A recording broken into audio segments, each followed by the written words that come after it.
adversary, self versus self. The adversary is self versus self.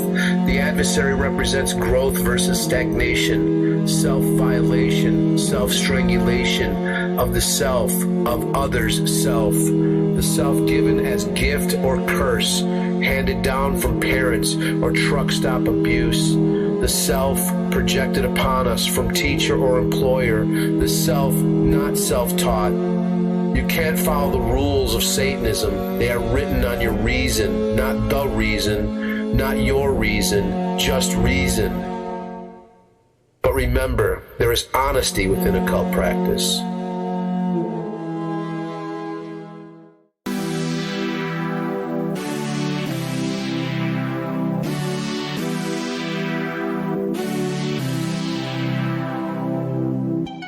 This podcast is based around the history and experiences of the infamous Shane Bugbee, recollected and retold by Shane Bugbee himself. Who is Shane? Well, you're about to find out. I'm your host, Nannerl, and this is Speak of the Devil.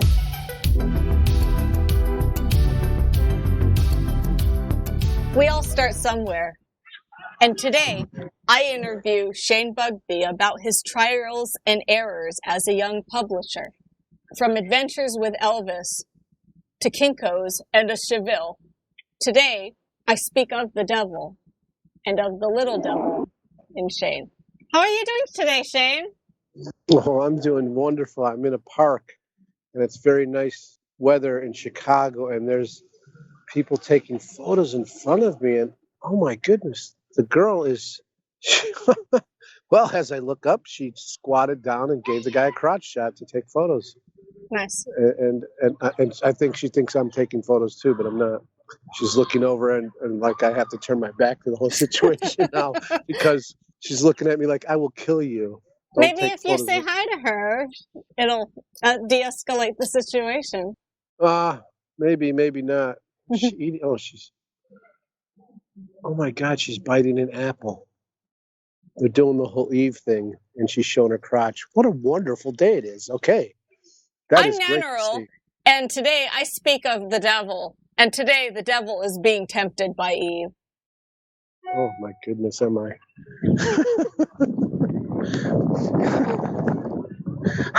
Well, anyway. I'm not going to have anything to say now. I'm speechless.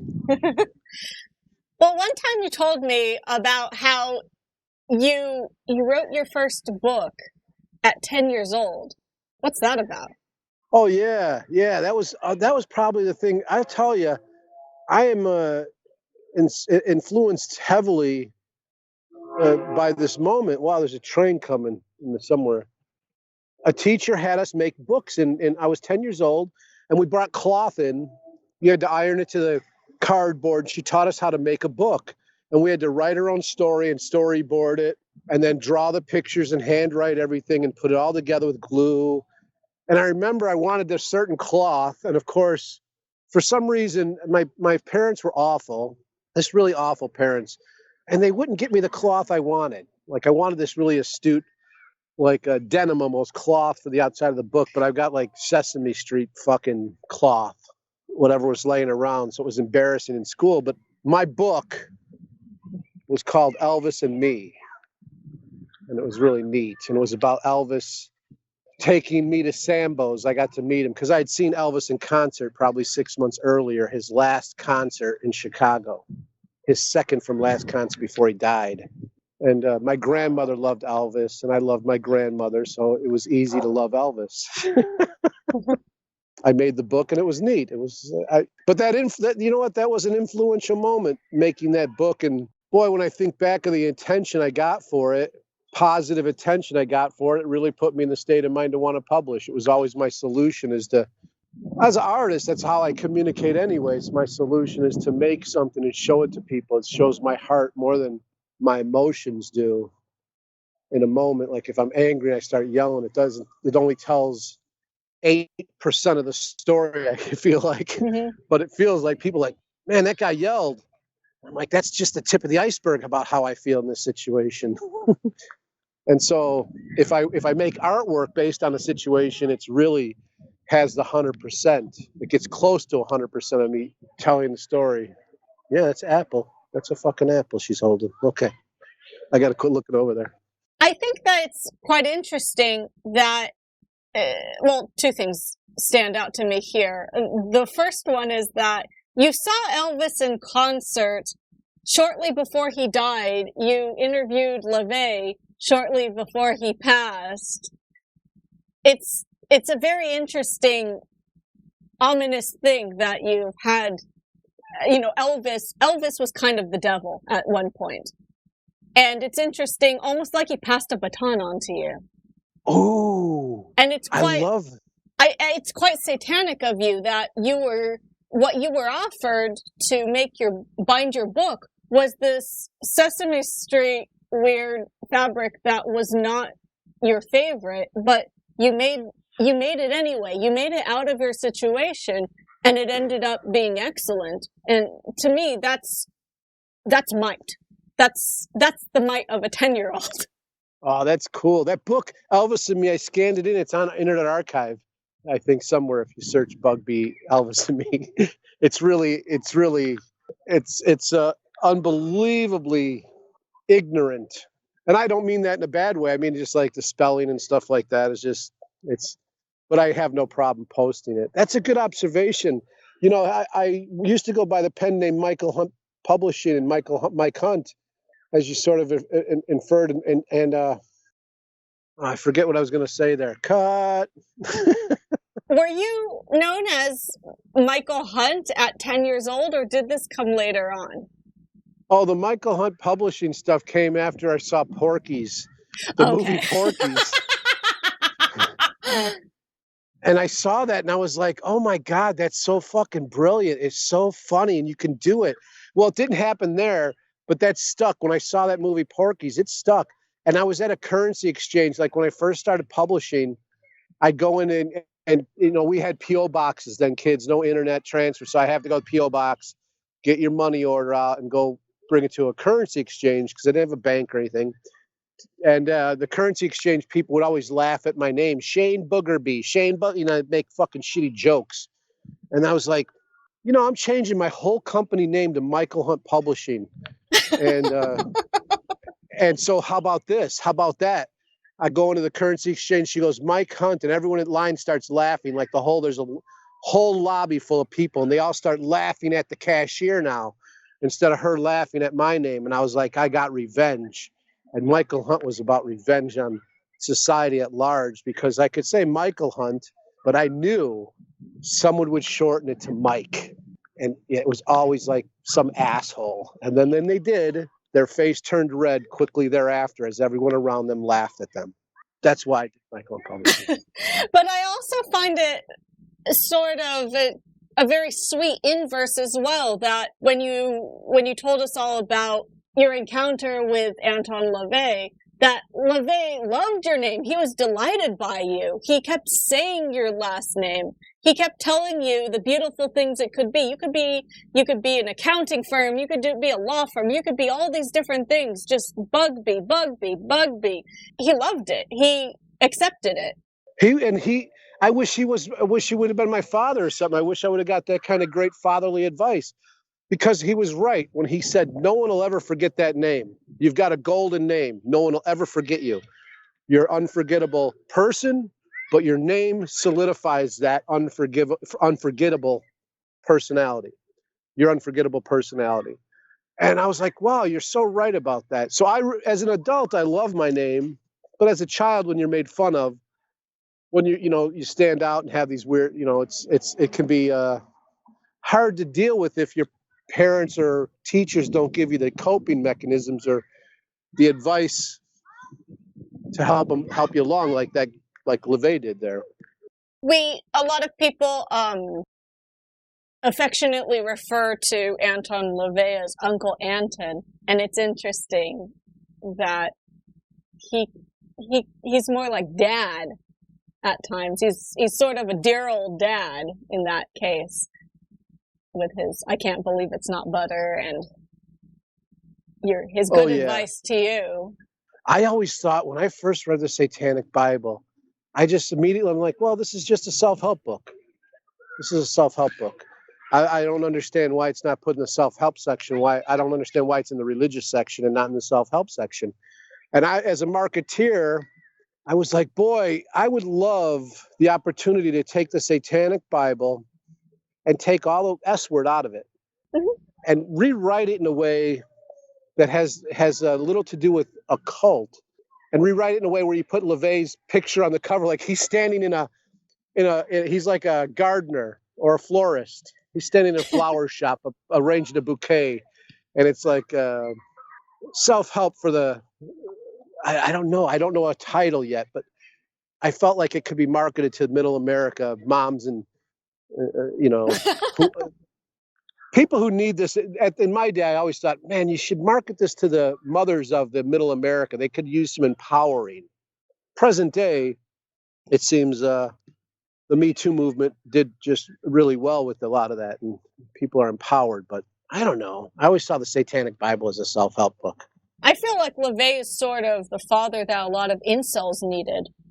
So they're not following all these other nasties now. I feel like LaVey's advice would have done them well if he was alive. What's an incel? An incel is an involuntary celibate. So when I say that, I refer to like the guy who shot up the yoga studio and all these other guys who they were angry at the world because they didn't get laid, so they decided to follow the alt-right or other things like the Adam Waffen division and read the book Siege and all these other, like was referring to nasties. And they sort of went down the deep end. They went past the red pill and went into the black pill. You could say that again. Yeah, I wonder. I often wonder what happens in those situations. There's such a, but I would agree. Going back to what you're saying about LaVey and being the father for a lot of those people, I think you're right. We're lucky to have access. I was lucky to have access to that, and you're right. I think you're absolutely right about that. I think he's a self-help book. Yeah. But the incel thing, that's an interesting dynamic, because if it were just one thing that people blame it on, there'd be a lot more. So it's such a nuanced thing that makes someone fucking go crazy to shoot up something. It's like such a nuanced thing. Huh. It's interesting what makes someone snap. Well, Mr. Cunt. Wow. You once told me about how so tell me a little bit about Mike Hunt Publishing. Not mine, yours. So yeah, I started publishing. I took my path, whatever was pulling me along, very seriously.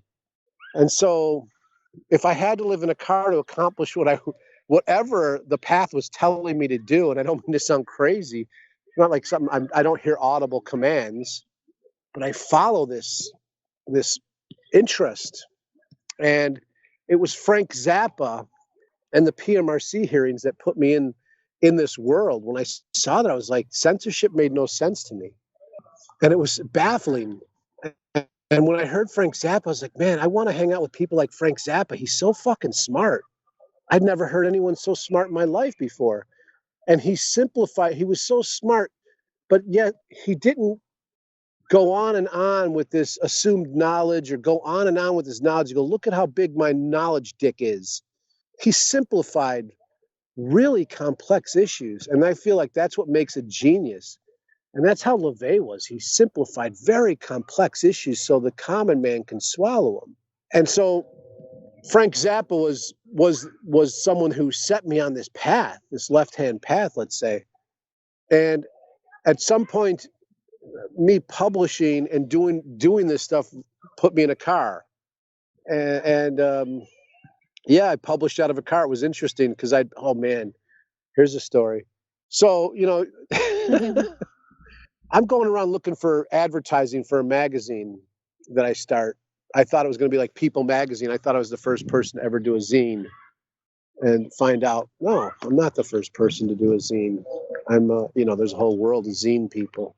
And so in this car, I'm hunting around for advertising. And this guy yells at me, "You need a sponsor. You're looking for a sponsor, and I'm not it. Get out of here." And so I remember some young lady let me use a phone card. And at the time, we didn't have cell phones, or they were there, but they were not accessible. And so I was able to pull up my Chevette to a phone booth and call people for advertising, record companies and stuff, and use this phone card. So I just used this phone card for a month, but I work hard. So I was working like 18 hours a day. So I use this phone card for a full month. I see her like on the six, that's 4 weeks. 6 weeks later though, she's like, she wants to murder me because she gets a phone bill. It's like $5,000. But I didn't know any better. I didn't know. I'm like, well, you said I could use it, and I used it, just like you said. You didn't put a limit on it. You didn't tell me what was going to happen when I used it. I was just so naive to a phone card or phone bill. So I said, well, why don't you just tell them someone stole the card? She's like, that's a really good idea. So she did, and she got out of the bill. I hope there's a limit to that crime that I'm admitting to. But I didn't do it. She did it. I don't know her name. So I don't. Yeah, it was my first office, a Chevette. Imagine driving around in a Chevette with 10,000 newsprinted magazines. That's what I would do around Chicago. I did Naked Aggression magazine and drive around in this car. So tell me a little bit about Naked Aggression magazine. Who is it for? Oh, the people. The people. That's just it was a free magazine. And it was the cover stuff that wasn't being covered in the papers that I read for the underground. So it was like I did interviews with like Fugazi or Gwar when they first came out. No one would cover them because they were so gross and obscene. And now, like, people's parents talk about gwar as if they're Sesame Street. Well, right. This is when I'm 20-something, 25 years later, they are establishment. Exactly. And so it's just sort of funny how those relevant artists become established artists at some point, and there's just nothing you can do about it. There's nothing you can do about it. It's pretty cool to have gwar as an established artist as far as I'm concerned. Absolutely. And if you'd like to thank Shane for his accomplishment of bringing gwar to your TV screen, you can tell him at Shane Bugbee via Twitter, or you can email us at speakofthedevilpod@gmail.com. That's very nice. Yeah, living in the car was rough. Living in that Chevette was rough. But it was cool. It was cool. And that's on the streets of Chicago, too. So it's a little scary. It was a little scary back then for me.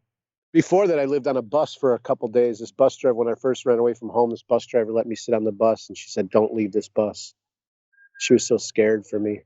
When you were a kid, you were on the bus. Let's talk about how old you were and why were you on the bus? Were you homeless? Yeah, well, I ran away from home. My parents were really awful monsters. And so I remember one night I smashed out my window and jumped out the window and left. And so I was like, fuck this. And I stood my dresser up, tilted it back and smashed it into the window, and the window smashed, and I jumped out the window and left. And that was that. And then, I lived in a black neighborhood for a while, and that was way interesting, being a white boy in there. It was a whole different experience than a white, in the suburb of, in the suburbs, going right to the worst, what people consider the worst area in Chicago. Living there was wild. I'm a Cali girl, but for our listeners, what part is this? Is this the South Side? Oh yeah, Dixmoor, Illinois, just right outside of the city, Dixmoor. It's a heavy neighborhood, heavy stuff. Packs of dogs, like large packs of dogs, roam at night. They'll chase human beings down and try to eat them. So totally no services there. You walk down the street, there's people flashing gang signs. If you return the wrong gang signs, you're getting shot, not hurt, but shot. It's heavy. I remember walking down the street, and there's a little old lady sitting on the porch, and she's smiling. And I'm with Joey and his brother Simon, who I lived with, the Trices. And I wave at the lady. I said, hello. And she goes, get the fuck out of here, whitey. I was like, holy shit. She was so angry when she saw me. I didn't understand why. I was like She looked like the nicest person. Her whole face changed when she saw me. But I got to understand, you know, through living with the Trices, that the devil that the white person is for people of color, you know, caused a lot of problems. So I could see why she wanted me out of her neighborhood. Oh yeah, and like this is before. I'm guessing, based on your age, no offense, that I'm guessing that this is before Amber Alerts and stranger danger. Oh yeah, 30 years ago, 30, 50 or so, 30, maybe even 32 years ago, something like that. Okay, definitely. 34 years ago, maybe even, who knows, something like that. Yeah. Oh yeah, it was wild. But then it was like, then I also got the benefits of living there, because they're like, you know, being a white boy in the neighborhood, Joey says, you know, all these girls hanging out the house out in front now. I saw they're friends of your sister. He goes, yeah, they're here because there's a white boy here. And I go, what does that mean? They go, white boys eat pussy. We don't. Wow. That's what he said. That's what I was told. I don't know, but that's what I was told. That's just my experience. I'm not being mean or nothing. I don't, you know, it's just the way it is. But it was an interesting moment in my life. You know, it definitely, you know, I saw things I don't think a lot of people from my life have ever seen. So I feel like I have a cool life. I don't feel sad about my past with that stuff. It was just cool. It was just experience to observe. I always feel like I'm not even a part of this society or this world. I'm just a person that observes and reports. I'm like a fly on the wall. I don't really fit in anywhere, but I go everywhere. Do you think that your childhood, well, not childhood, sorry, your adolescence in that black neighborhood, along the lines of like the other side of the tracks, living around all these different kinds of people, do you think that influenced your will or your want to publish toward the underground or for the people? Oh yeah, I think absolutely. My growing up in Chicago period, in my day, Chicago's Riot City. This is Riot City. Union riots, Teamster riots, anarchist riots. Fuck you up here if you do the wrong thing as far as workers go. This is a worker city, or it was. I mean, the world's changing, and it's a new era, tech era and stuff like that. So it's a little different here now. But it's still an eye-to-eye culture, whereas the West Coast is a look-down-on-you culture, trickle down even with their attitude. They have money, they look down on you. Here, you can't do that here. You're going to get slapped, like physically fucked up probably, or someone's going to say some shit to you you wish you were physically slapped. Like they're going to call you out right there, right on the street, call you, say what you are. You know, you pretentious motherfucker. What are you looking at like that? They'll say something to you. You'll be embarrassed. So it's just a unique area, and it's definitely about workers' rights. And so that the Chicago life influenced my shit about workers' rights and stuff like that. Like, but yeah, seeing that struggle, of course, like, yeah, it gives me a different vision as an adult. I can say things, and I could try to explain it to some angry white males that just don't get it. You know, I can explain things to them, and I don't think they would hear it from anyone but me. It's quite interesting that you were so, like, obviously visible as a kid in the black neighborhood, whereas those neighborhoods, they're often seen as this umbrella term of Project Ghetto, all these different terms, but the people as individuals are quite invisible to society. Yeah, like myself, right. That's how I felt my whole life, right. So I relate. It's funny, like, growing up, all my friends be afraid to go in those neighborhoods of goers, like exciting and scary. And I recognize that it's just as scary in a people of color person, you know, any kind of neighborhood where there's people of color living, and that it's just as scary for white people it's just as scary for them when white people enter their neighborhood, because they're like, oh, this is trouble. Like when I lived in Humboldt Park, it was Latin. Hispanic neighborhood, and they'd make sure no one fuck with me because it would get in the way of business. Don't fuck with that guy because he's a white boy. Don't fuck with him because if I get hurt, there's going to be 6 ambulances and 27 cop cars. Yes. If they get hurt, there's going to be nothing. And so they knew just how that went down. Just how that went down. The only time the cops showed up in that neighborhood was when I made a statement. I got a boot on my Chevette, and I went out there with the sledgehammer because I was a plumber. I know how to break metal in half. It's a sledgehammer. And I went out there with my sledgehammer and smashed that boot off my car. And some lady across the street made a stink about it. She called the police and said, "You gonna let this white boy get away with shit like that here? We can't get away with nothing." And so cops came in, they knocked on my door. And I said, "Hold on a second, I'm in the shower." And I was. And they go, "You got 3 seconds." And I go, "Hold on, I'm in the shower." They smashed down the door.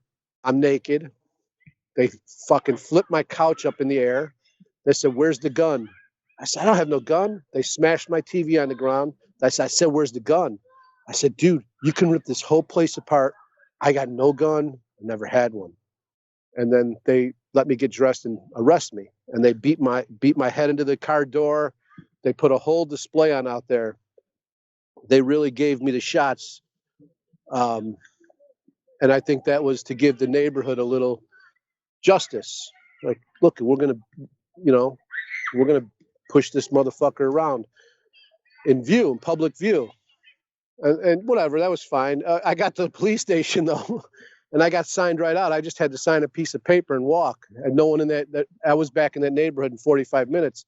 And everyone was like, "How the fuck you get out of jail so quick?" I said, "I just had to sign a paper." They go, "What? That wouldn't even let us out for weeks." So it's that privilege, I guess, that I understand I have. But that's it. That's the story there. I don't know how to go. I think it's quite, it takes quite a bit of courage to speak up that you have privilege. A lot of people don't quite understand that, or they see poverty as a lack of privilege, when in that circumstance, it sounds like you were just as poor as those people. Well, poverty is a lack of privilege. Privilege is a hard thing to figure out. When you're a poor white person, you want justice too. And when people are saying, "Well, I'm a poor black person," I don't give a fuck. I'm poor too. They don't see the privilege because their teeth. I remember you used to say this, because I lived in bad neighborhoods. My teeth rot at the same rate as the black guy living next door and the Hispanic person living next door to me. So you want human rights. You start to explore human rights and you forget about your privilege. And within that exploration of human rights, people are all struggling to have rights. Poor people, no matter what their color. You get a lot of people that are influenced by bullshit haters. Like you say, you brought up Siege early and stuff like that. And you get people that are influenced looking to blame their poor brethren that are standing next to them. And if they just got that, if there were unity amongst poor people, there wouldn't be poor people anymore. It just is a divide that we don't need. We're just our teeth are fucking rotting. A toothache hurts. And none of us should have to deal with that in such a rich, especially in a society that's built on laws and order and civility and all these dreams, these concepts. We shouldn't have to have rotting teeth amongst. But it's a weird one, privilege. It's hard to explain that to people that are, the downtrodden. It's just hard. But I understand it because I've lived in a unique life. I get to see it and go, man, I guess it's not even luck. It's a system thing. It's like, oh, I just got lucky. I used to say when I was younger, I just got lucky. No, I get lucky consistently because this is the system at large. And, being a white man, you get lucky. You don't get lucky. You get a different. It's not luck. It's a different way of life. And most people have it. So tell me about some of the works that you published under Mike Hunt Publishing, as well as other endeavors you may have had as this alias. Well, I started publishing Michael Hunt Publishing with Naked Aggression because I put out stuff that people said was radical. Mm-hmm. The radical first newspaper I put out was just Naked Aggression on the cover. It said, "Censor this asshole." And the printer ripped it in half, the boards, because you had to pay. It was no digital. We had to paste up the boards. They have to make and bring them, and they shoot them with the camera and make plates. And it's like, and film and all this stuff is costly. And the guy ripped my boards in half. I was like, dude, that's my original shit. You ripped it in half? And he's like, we're not putting out this obscene shit. And that's the first time I had heard the word obscene. And that was the path for me. I'm like, after that, every obscene book that ever fucking came across my desk, I published. And so I took my boards out of there. And then later on, 2 days later, I put sugar in that guy's gas tank and everyone's gas tank at that fucking printing place. And I cut some of their tires. And because I wanted immediate gratification and revenge. And I published my first magazine that censored this asshole. And I published it under Michael Hunt Publishing because I didn't want to get in trouble like that. Like, I was like, what the fuck? I couldn't understand why I was in trouble. Like, that blows my mind. Blows my mind. Censorship blows my mind. It's just like, I'm the person, like, just turn the page, turn the channel, walk away. And presently, I would love to talk about this at another time with you about it's a whole episode probably, because it's like, that's a heavy concept in present day. You can see the influence of things, and so it's like heavy. It's just a heavy concept, and it's not easily just explained in a soundbite or here right now. But that's just how I felt when I was younger. I still feel that way somewhat, but it's more complex and nuanced. Absolutely. Besides Naked Aggression, did you publish anyone else's works? Oh yeah, anything that was obscene. So then I got Mike Diana, who's a cartoonist out of Florida, and he was arrested for putting out a comic book. And at the time, I was corresponding with him as zinesters did, and I was asking him to do some artwork for my zine. And then he said yes, and then he said he couldn't do it because he was arrested. And he told me the story, and I'm like, fuck that, dude. I'm going to publish it. He goes, they'll arrest you. And I go, no, how it works is they're going to arrest me, and then someone else will publish it. They'll arrest them, and someone else will publish it. No one's going to let this stop. I believe the community of zinesters, and I would call them at present day intellectuals, won't let this stand. Bullshit. We call bullshit on censorship. No one's going to tell us what we can read and what we can't read, and what we can look at, what we can't look at. And so I started publishing his work. Yeah, Mike Diana work. I put my own work aside and dedicated myself to that case for quite a number of years. His obscenity case, and publishing his work and getting his story out there because it was an important story.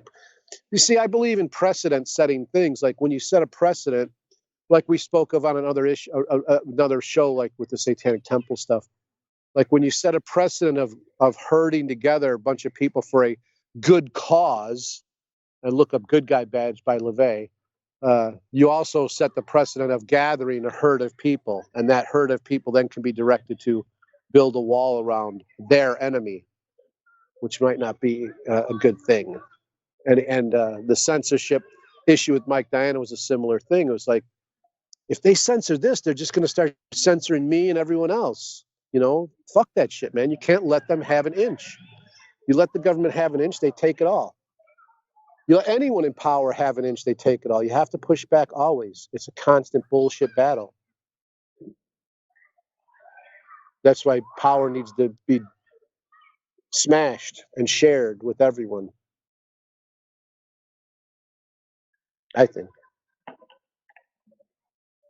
But I published some other small zines, stuff like that, chapbooks. I can't even remember. I did a lot under that. I did a lot of stuff under Michael Hunt Publishing. I worked with porn stars like Seika.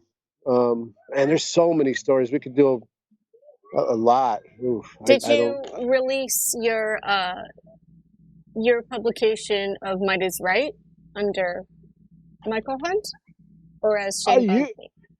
A lot of times I'd put Michael Hunt on a lot of things. Sometimes I'd put Lion's Paw back for that stuff. I started to have an affection for the Lion's Paw newspaper I found that Jack London and Upton Sinclair and other socialists put together. The power of the people, basically, the Lion's Paw. That's how I took it. And so I published things. I believe it was always under MHP. I think the first printing of Might Is Right with LaVey was MHP Publishing, abbreviated, because I was being serious and I didn't want Mike Hunt on there. It dignifies it when Dad's in the room. Yeah, right. MHP, right. But it's still Michael Hunt, and so yeah, ultimately it all came under that wing. I might have here and there published something under something else or abbreviated Michael Hunt, something like that. So other endeavors, tell us a little bit about your John Wayne Gacy art and how you were involved with him.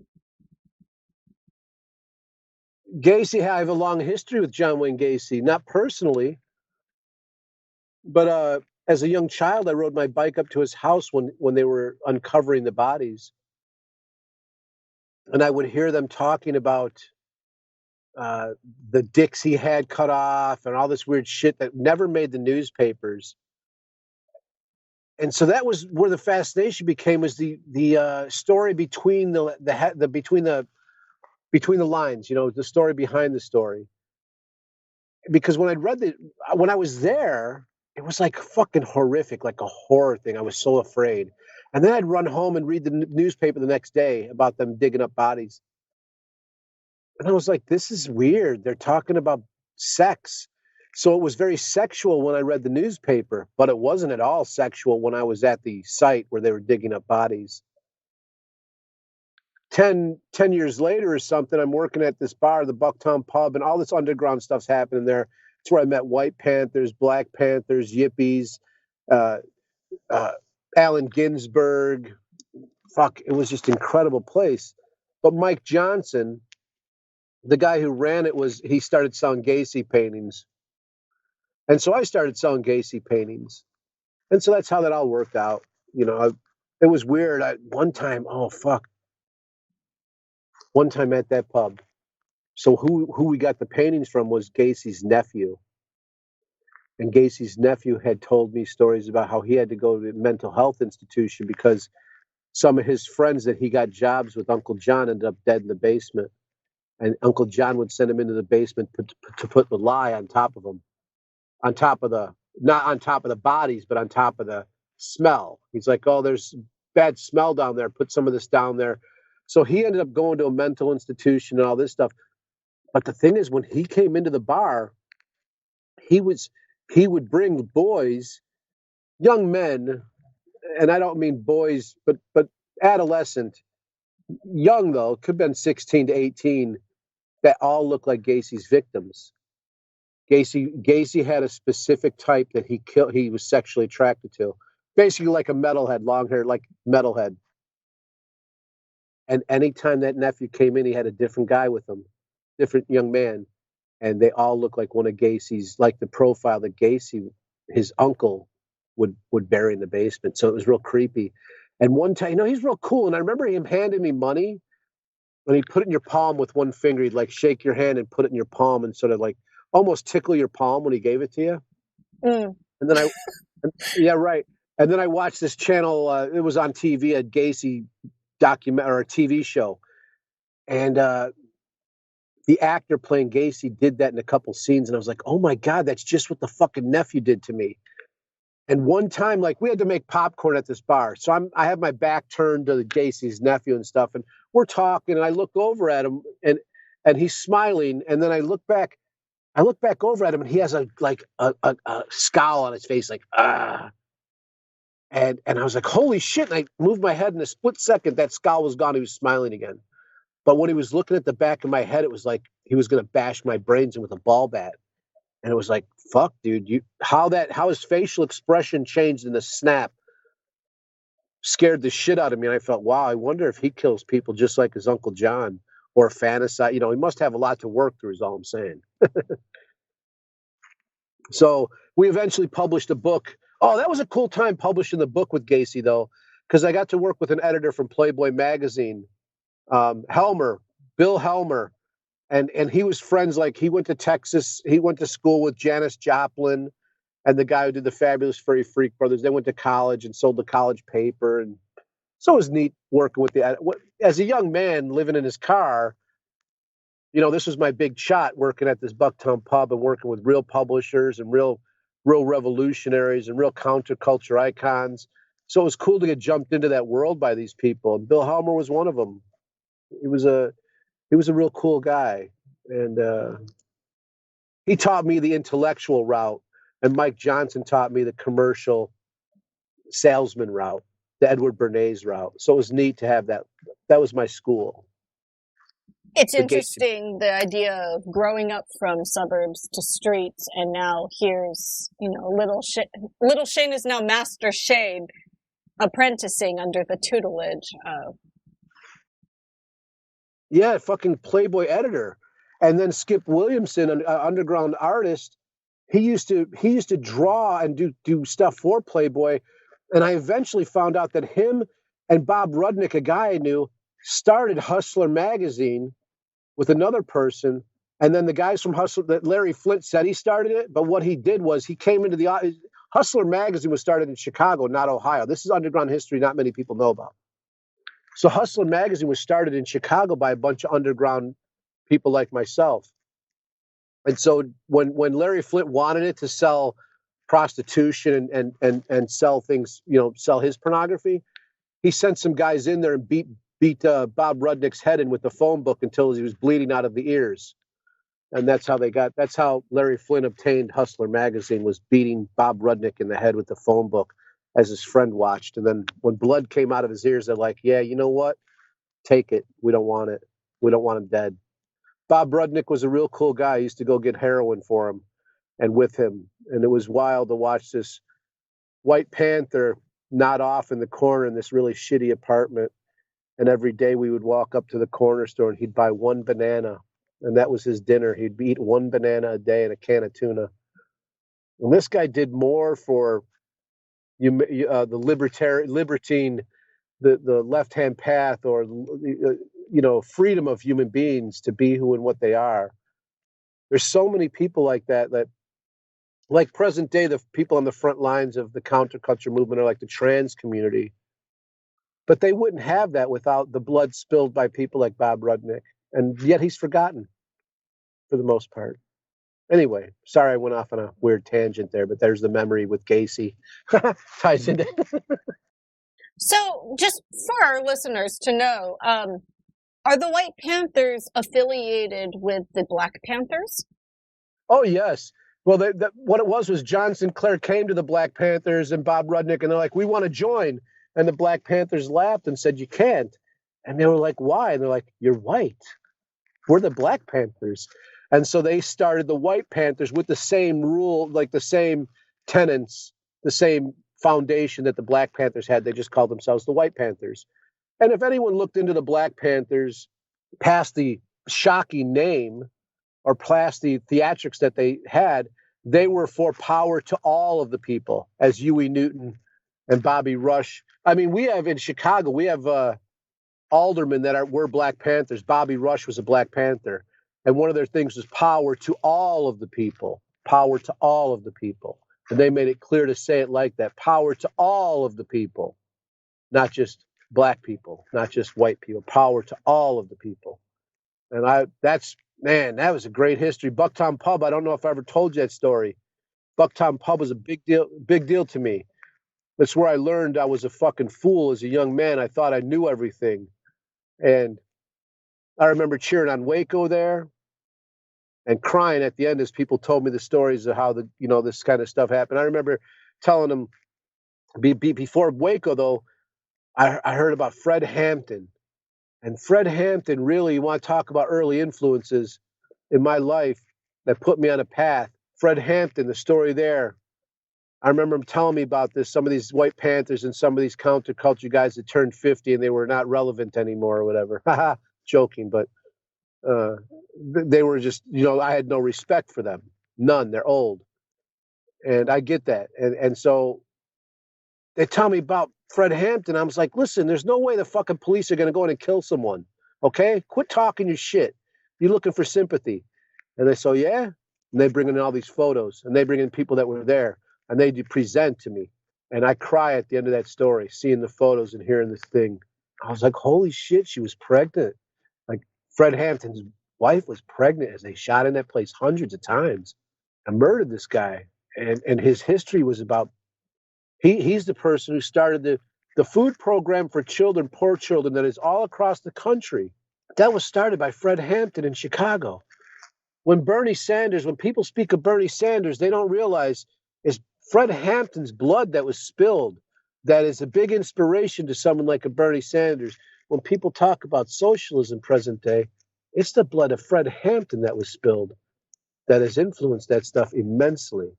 Like until when I heard that story, when they told me how wrong I was, and I argued it for hours, and then they presented all the photographic evidence. They told me the story, and they didn't stop until they fucking grabbed me by the heart, and it was an amazing lesson. I was a fool to think that way. And back to the Waco thing, I remember cheering it on because they were Christians. I was like, burn them. And I remember this guy going, how can you say that, Shane, based on what you do? You're an artist, all this stuff. How can I say, I don't care, they're Christians? He goes, those are children. Those are human beings. That's our government killing human beings for having a belief. Do you want that to happen to you? And that's where I started learning about precedents and how, you're going to cheer you're going to cheer on this violence because you don't like the person. Well, wait till it comes to your door. You don't want to do that. You have to have unity in order to have some sort of peace in this world, peace of mind, peace of life, live a life. You don't have to respect their beliefs, but you have to respect their life force a little bit, right? That was a heavy lesson, that Waco lesson. And I remember them yelling at me and talking to me and showing me stuff about that too. And I remember crying then too. I can cry here and there. I get emotional. What are you going to do about it? So now, flash forward to 2019. Compared to how you were as a young artist, as a young publisher, how do you view the obscene now?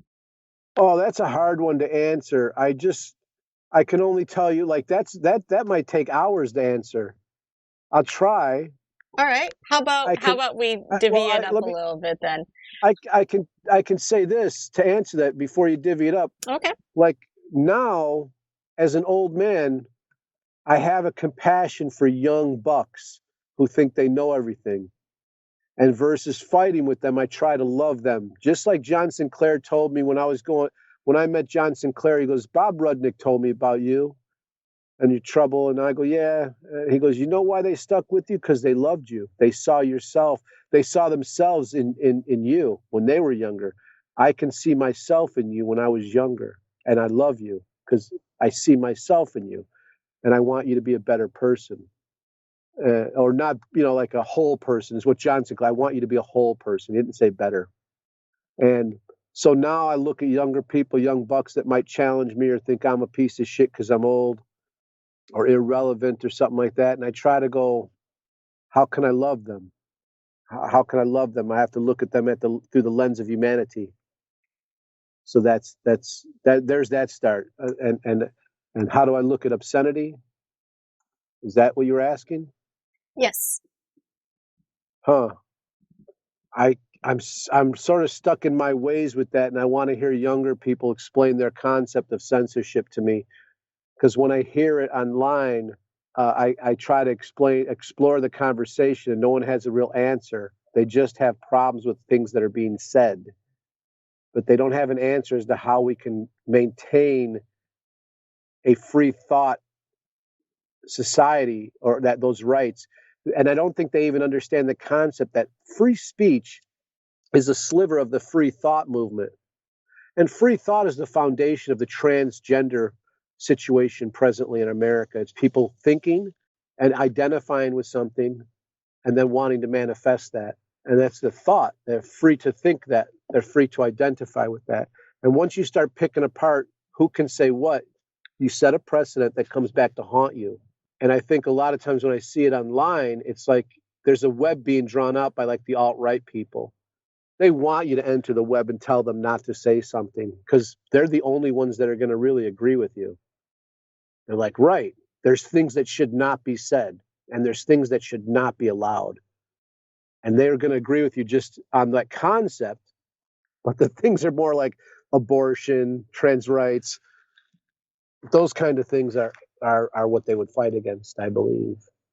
And they do. And so how do I see censorship or obscenity? I see obscenity being obsolete since the internet. You can punch in anything. And so what I was an obscene, I published obscene books, and anything that was obscene would come my way. People would give it to me and I'd publish it. That's sort of, the internet put me out of business because it's such a free flow of information. You can find anything on there. So I think obscenity is obsolete, and free speech and free thought is just coming into its own, where people are starting to understand the concept. Or struggling with the concept. Much like marriage, the concept of marriage or anything else, these are all concepts, but now they're being flushed out to be tangible. Now we're actually talking about the concepts, and everyone's united on the internet in a way that we can have a group discussion. Thank you for listening. Please subscribe and tune into our next episode wherever you prefer to listen to podcasts. You can find us at Speak of the Devil Pod on Twitter and contact us at speakofthedevilpod@gmail.com. For Shane's artwork or to support his endeavors, please visit shanebugby.com or find him on Twitter at ShaneBugby. I've been Nannerl. Have a good one.